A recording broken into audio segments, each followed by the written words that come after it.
War. It's erupted. Right now, missiles are raining down. An entire nation is scrambling for cover, and its leaders, they're being rushed to underground bunkers. Today, we're breaking down a conflict that's threatening to pull a whole region into the fire.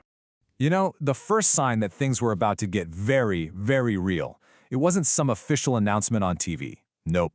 It was the sound of air raid sirens, just screaming through the night sky over Tel Aviv. And just like that, a regional Cold War turned blisteringly hot. And on the ground, absolute chaos. Instantly, people were running for the nearest bomb shelters, all government offices just slammed shut, roads were sealed off. And then, get this, in a move that's just stunning, the nation's leader was apparently whisked away to a secure bunker in the middle of a speech as explosions started to rock the capital. Unbelievable. Now let's talk about the sheer scale of this first wave. It was just staggering. We're hearing reports of something like 30 ballistic missiles launched in just the first few moments. But here's the thing, it's not just about the number. These weapons were designed for one purpose, to completely overwhelm the defenses from the word go. So, you have to understand, this wasn't just a random barrage of missiles. No way. This attack was given a name, and a name that's absolutely dripping with history and symbolism. Operation Fortress Breaker. I mean, that title alone is designed to send a very, very clear message. Okay, so what does Fortress Breaker actually mean? Well, the original name is Khyber Shikan, and it's a direct callback to the ancient Battle of Khyber. So by using that name, they're framing this whole thing not just as a military strike, but as something bigger, something historic, almost like it was destiny. The name itself is a tool, a weapon of psychological warfare. And wow, the words coming out match the firepower. A declaration from Iran made the stakes brutally clear. They said, and I quote, "This war will continue for a long time. Defeat is their destiny." So let's be clear, this wasn't a threat of some quick little skirmish. This was a promise of a long, drawn-out, and decisive war. So that begs the question, right? How could they be so confident? Well, the source material we're digging into today points to one thing, a massive secret arsenal, one that was allegedly built for this exact moment.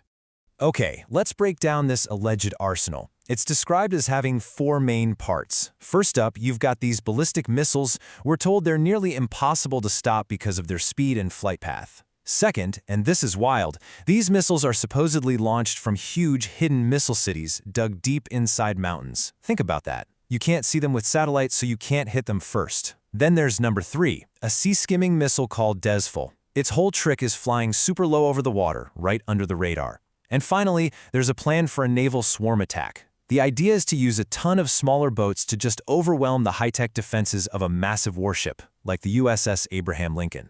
So this all leads to a really critical question, doesn't it? In warfare today, can a secret stash of high-tech weapons really be the thing that wins a war? Can it actually turn the tide? But hold on, because this battle isn't just about secret weapons, not by a long shot. Almost right away, the conflict started to spread, like a wildfire, pulling in other players and making the whole situation way, way more dangerous. It was like a dangerous set of dominoes started to fall. Right after Iran's first strikes, Hezbollah jumped in, declaring they'd attack Israel too. At the same time, the Houthis announced they were going to target all U.S. facilities in the area. And the result of that? Air raid sirens started going off at American bases in places like Qatar and Bahrain, with reports of personnel being evacuated. The whole thing is escalating fast. And just when you think it couldn't get more complicated, with the missiles and all these new alliances, the material we're looking at throws in one last explosive ingredient, a secret war of spies. And oh boy, there's a huge twist. So here's the claim. It's a total flip of the script in the spy game. It used to be, allegedly, that spies were working inside Iran and feeding information out to Israel. But now, the claim is the tables have completely turned. The allegation is that there's a network of moles operating deep inside Israel.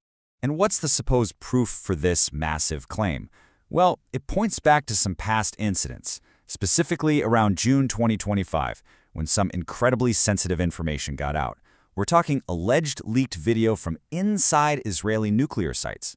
And it gets even more personal. They apparently published the addresses and phone numbers of top scientists. They even exposed details about their families, like what schools their kids went to. That's a chilling level of detail. And it all leads to this one really provocative line about these alleged spies. First, they were in Iran, now they are in Israel. Where they are, there is betrayal. That is a heavy, heavy claim.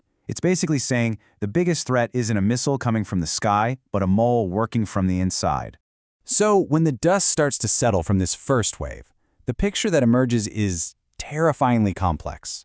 This isn't just one conflict. It's a war on multiple fronts, fought with secret weapons, with new alliances popping up, and a shadowy spy war happening behind the scenes. And that leaves us with the one huge question. In a situation this explosive, what on earth happens next?